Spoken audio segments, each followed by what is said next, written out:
Alright, today we're going to talk about Noah's Ark.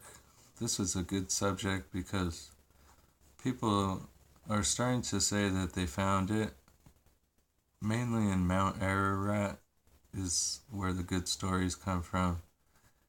And the ship is probably big enough. It seems within like 65 feet of what the Bible said it would be. And of course, the measurements are going to be off or whatever, but it was funny. I guess they first found it by trying to see it in the sky, like from satellite imagery. A guy found it in the 70s. He found a rock that was shaped like a boat, and he really went there and tried to find it.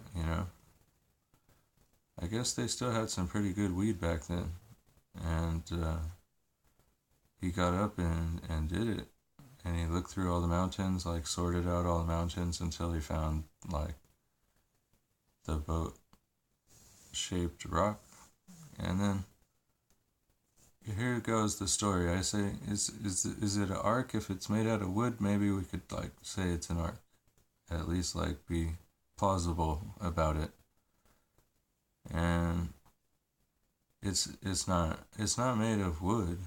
It's made of a different type of rock that the geologist said is not petrified wood.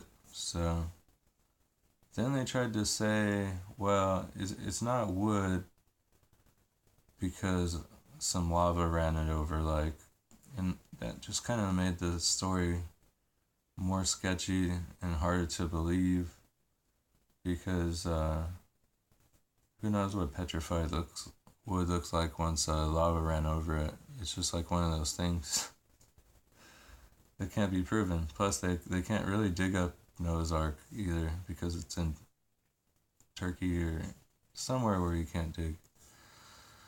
And they did all this like radio seismographing and different things to try to figure out what's going on underneath the earth. And they drew like a perfect boat shape. Of course they would. But pretty much all things can be proven in one way or another. And the fact that people are really looking for Noah's Ark to make people believe in the Bible, it doesn't add up. It seems like more of a rock collecting mission. Because I'll tell you, like, rocks eventually look like everything.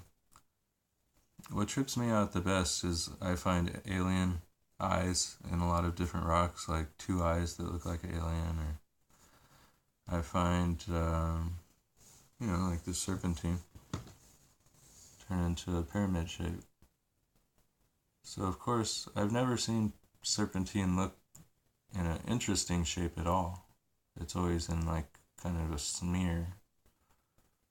So, after looking at all the mountains in the area, yeah, they all look boring compared to that one that has kind of a boat shape. But really, it kind of just looks like a seam in the earth of different rocks. There's other rocks in the areas that look like they have seams in them. And most everything has been debunked by the geologists, but only one geologist was featured on the show that I saw.